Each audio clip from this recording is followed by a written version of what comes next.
의사 선생님, 도대체 이 장 씨는 어디가 이렇게 안 좋은 거죠? 전부이자 아무것도 아닙니다. 이 사람은 아마도 매우 소중한 사람을 잃은 것 같아요. 사람은 그런 걸로도 죽습니다. 어, 정말 가능할까요? 어, 여기서 나오는 장 씨는 누구일까요?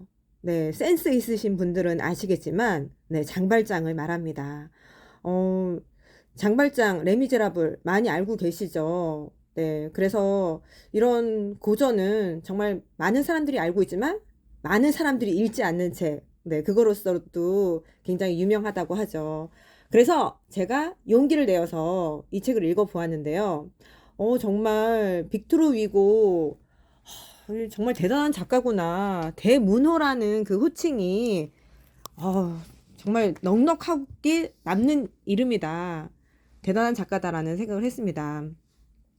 어, 앞에서 제가 장씨라고 해서 좀 당황하신 분도 있으실 것 같은데, 실제로 이 책에 보면은 이 장발장이 코제트와 거리를 두기 위해서 호칭을 바꿔달라고 해요. 그래서 아버지라고 부르지 말고, 나를 장씨라고 불러라 하는데, 저는 이제 이 안타까운 순간에 갑자기 장씨하니까 프랑스인에서 갑자기 한국 사람으로 훅 들어오는, 네, 갑자기 급 더 친근한 느낌이 들었거든요. 네, 그래서 여기도 성을 먼저 하고 우리처럼, 네, 장, 발장, 그럼 이름이 발장인가? 네, 아무튼 여기까지 생각해 봤는데요. 이 레미제라블은 뭐 워낙에 장발장이 위대한 인물로 묘사가 되기도 했지만 저는 이 인물을 중심으로 작가가 그 당시 시대상과 또 사회 문제를 정말 촘촘히 잘 엮어내서 되게 신기했어요. 그래서 뭐 당연히 그 당시에 배고픔 때문에 장발장이 그리고 조카들을 먹이기 위해서 빵을 훔친 그 사건. 근데 이 곳곳에도 빈곤 문제가 이야기가 되고 있거든요. 그뿐만 아니라 교육이라든가 일자리 문제, 심지어 네, 환경 문제까지 아주 어쩜 이렇게 이거랑 잘 연결해서 이끌어냈을까 할 정도로 천재적으로 잘 글을 썼습니다.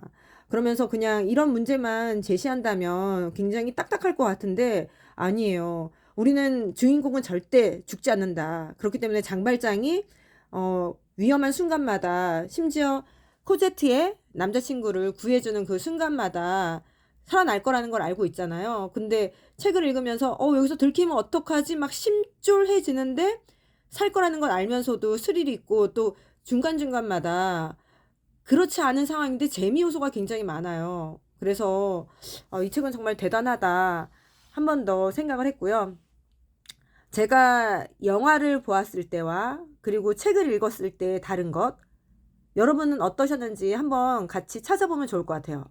네. 첫 번째, 저는 코제트가 어렸을 때도 되게 예쁘게 나오고 또 커서도 되게 미인이었잖아요. 그래서 당연히 계속 예쁜 아이였지 않았을까 했는데, 아니더라고요. 그래서 중간에 이제 장발장과 잠깐 수년에 머무르게 되는데, 한 일정 기간 동안 몇 년을 머물렀어요. 근데 이제 입수하는 그 과정에서 거기서 그런 얘기를 하는 거죠.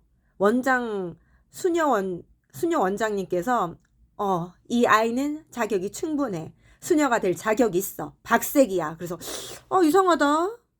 내가 아는 박색이란 뜻은 굉장히 못생긴 여잔데, 어, 근데 못생겼다가 나중에 정말 활짝 피어나는 그 엄마의 팡틴에 못지않는 미모를 가지게 된다라는 게 뒤에 나와요. 그래서 이 미모 때문에 사실은 마리우스하고 기존에 오며 가며 봤지만 서로 대면 했어요. 오히려 코제트가 마리우스가 잘생겨서 좀 호감을 가지고 있었는데, 코제트가 갑자기 확 활짝 피어나면서 마리우스가 뿅 간 거죠. 그래서 이 남자들이랑 그냥 여자들 그 이쁜 거에 그냥 참 어쩔 수 없는 것 같아요.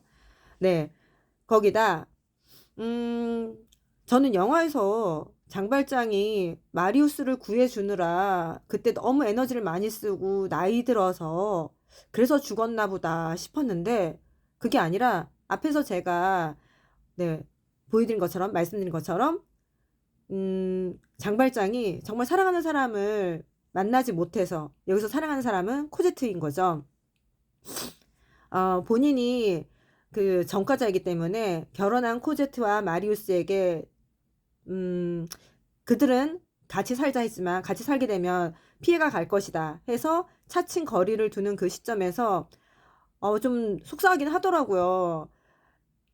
그 아주 호화로운 응접실에서 만나는 것도 아니고 정말 컴컴하고 누추한 곳에서 코제트를 만나게만 해달라고 했는데, 뭐 그들 입장에서는 마리우스는 뭐 또 코제트를 보호하기 위한 그런 뜻이 있었겠지만, 어쨌든 거기에 있던 의자마저도 치워지면서 장발장이 내가 이제 더 이상 가면 안 되겠구나.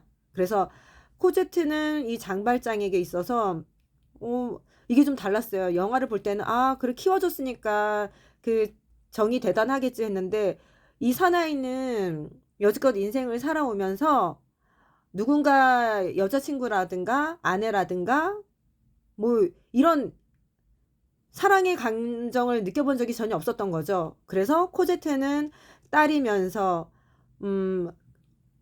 의지할 수 있는 정서적인 굉장히 큰 위로가 되는 사랑하는 사람이었다는 거죠. 그래서 그 사람을 못 만나게 되면 이렇게 죽을 수도 있겠구나. 네. 그래서 맨 마지막에는 서로 오해가 다 풀리고 영화와 동일하게 평안 가운데, 네, 마지막을 맞이하게 됩니다.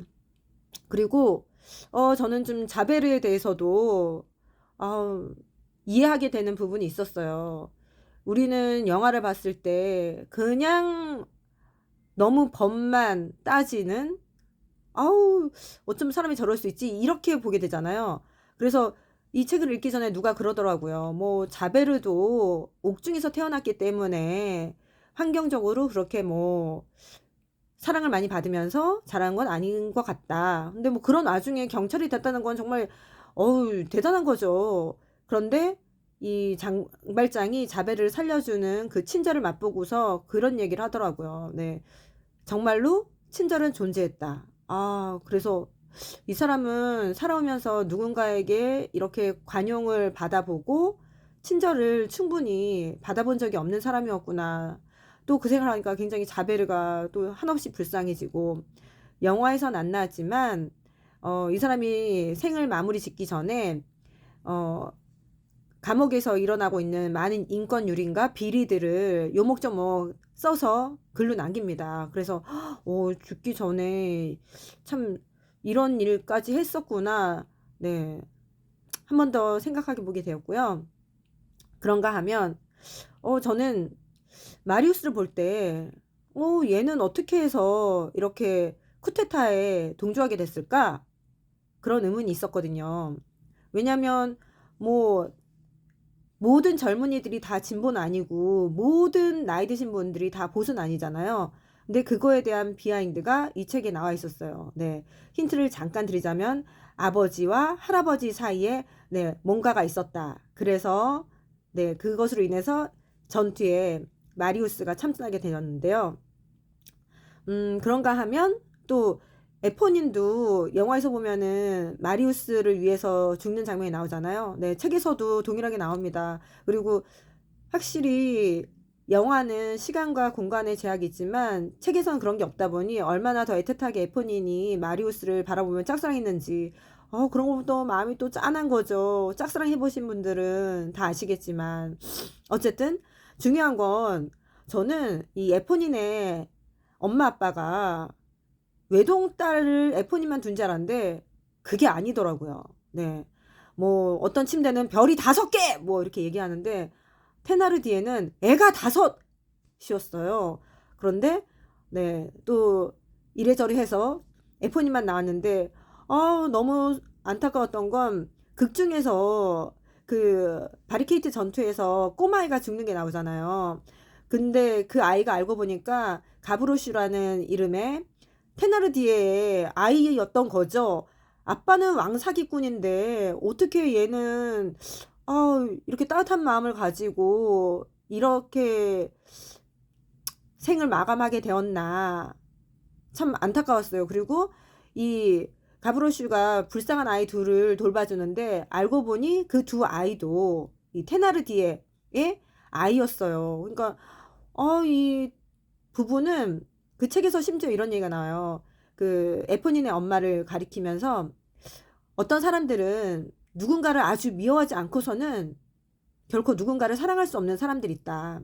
이 테나르디의 와이프가 그랬다. 그런 거죠. 그래서 이 에포닌하고 그 여동생은 굉장히 예뻐라 했는데 이 남자애들은 다 전혀 돌보지 않은 거죠. 완전 아동학대, 범죄. 네. 그래서 이 가브로슈가 자기 동생인지도 모르고 두 아이를 돌봐주는 장면과 그리고 그 두 아이가 먹을 것이 없어서 공원에서 돌아다니다가 어떤 중산층 아빠와 아이가 백조에게 이제 내가 먹기 싫어 이 빵 안 먹을래 하는 그 빵을 가지고 그럼 백조나 줘라 하는데 그 빵을 과자를 먹으려고 달려가는 그 모습이 정말 너무 짠했어요. 네. 거기서 끝이 아니라 더 놀라운 것은 네. 테나르디에는 생각보다 훨씬 더 나쁜 개땡땡이어가지고 맨 마지막에 여차저차해서 마리우스로부터 돈을 받아냅니다. 그리고 그 돈을 가지고 미국으로 가요. 그리고 뭐가 됐을까요? 네.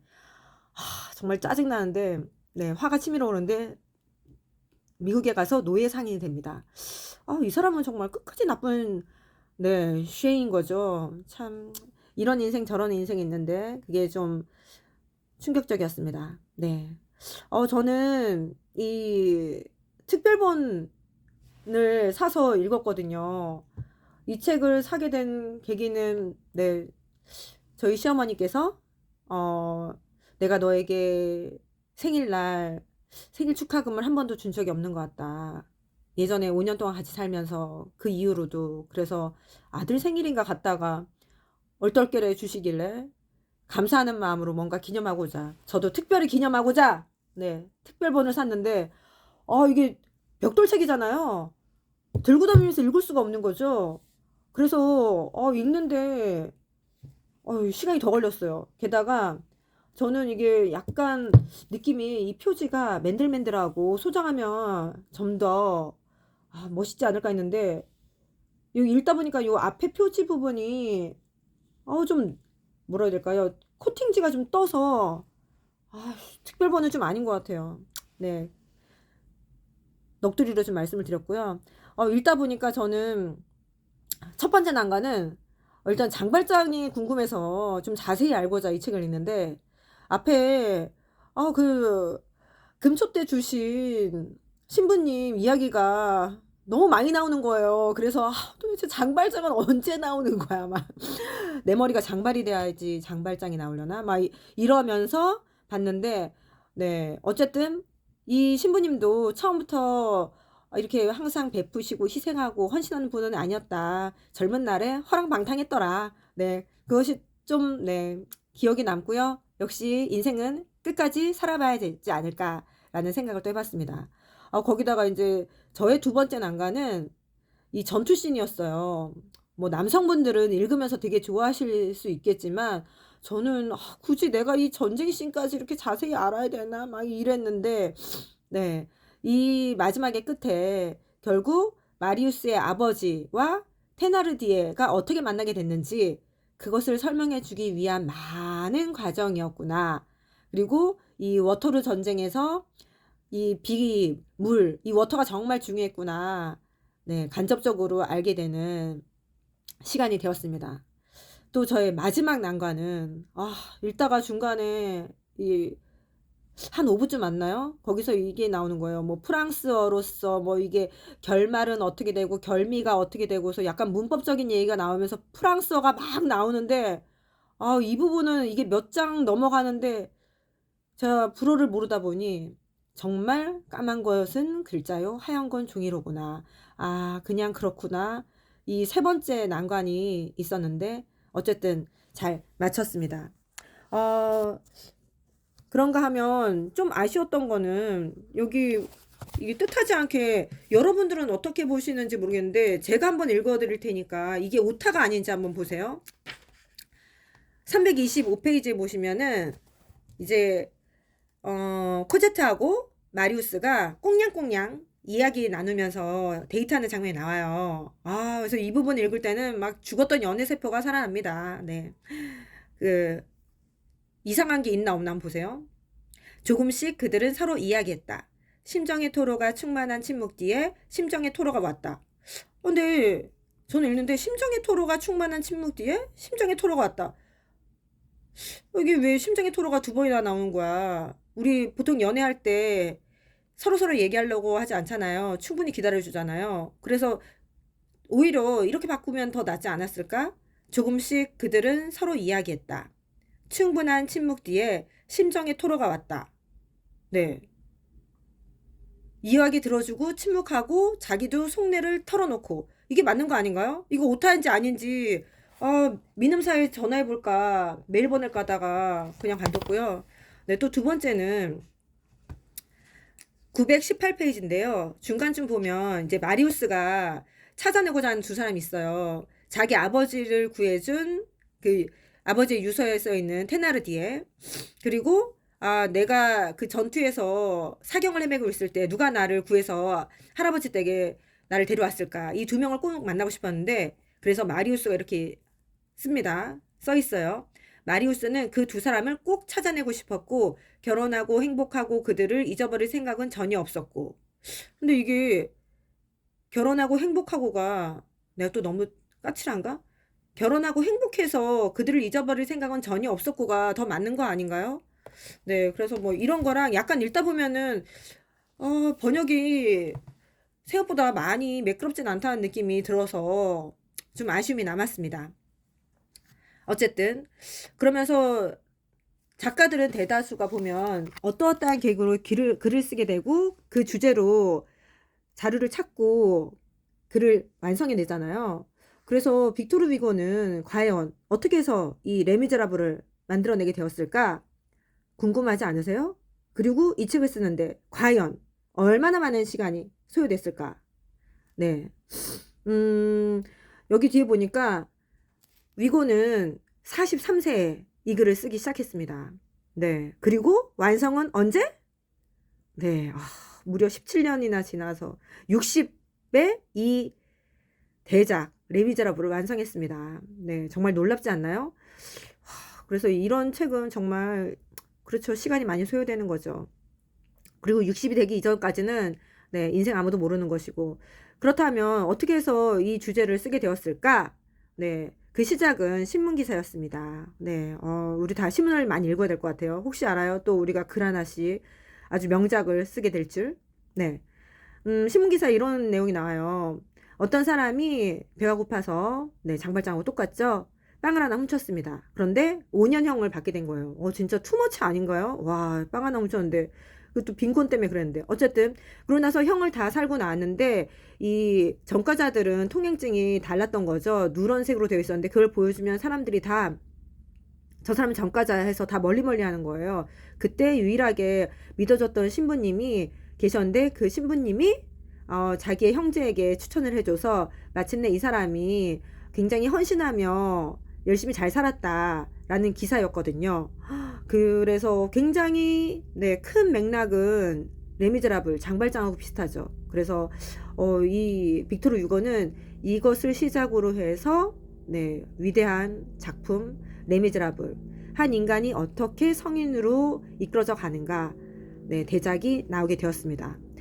그런가 하면 저는 이분 되게 더 찾아보고 싶은 부분이 있었는데 빅토르 위고가 정계도 진출을 했더라고요. 네, 여러분은 알고 계셨나요? 어쨌든 그래서 그럼 어떻게 해서 또 정계에 진출하게 됐나 궁금하지 않나요? 네, 좀 뜨아한 게 사랑하는 딸이 사이와 신혼여행을 갔는데 익사를 한 거예요. 그래서 그걸 계기로 정계에 진출했다는데 네, 자세히 아시는 분은 네, 글을 남겨주시면 굉장히 도움이 될 것 같아요.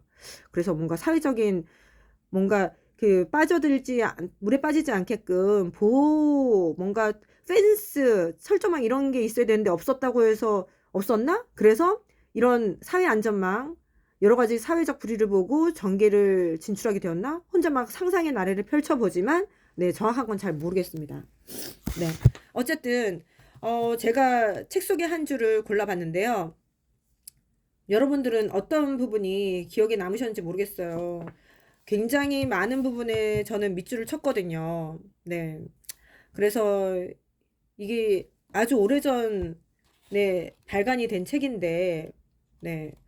왜냐면, 빅토르 위고가 1802년생이잖아요. 네. 벌써 몇백 년이야. 네. 그리고 이 책이 완전히 간행이 된 게 1862년인데, 거기서 보면은 여성의 인권에 대한 것도 나오는데, 이렇게 얘기를 해요. 막 서로 이 바리게이트 전투에 참여하겠다 하니까, 너네 집에 있는 동생들과 누이들을 생각해라. 어머니를 생각해라. 그들은 글을 배우고 싶어도 배울 수 없고, 생각을 하려고 하면은 생각하지 못하게끔 저지를 당한다.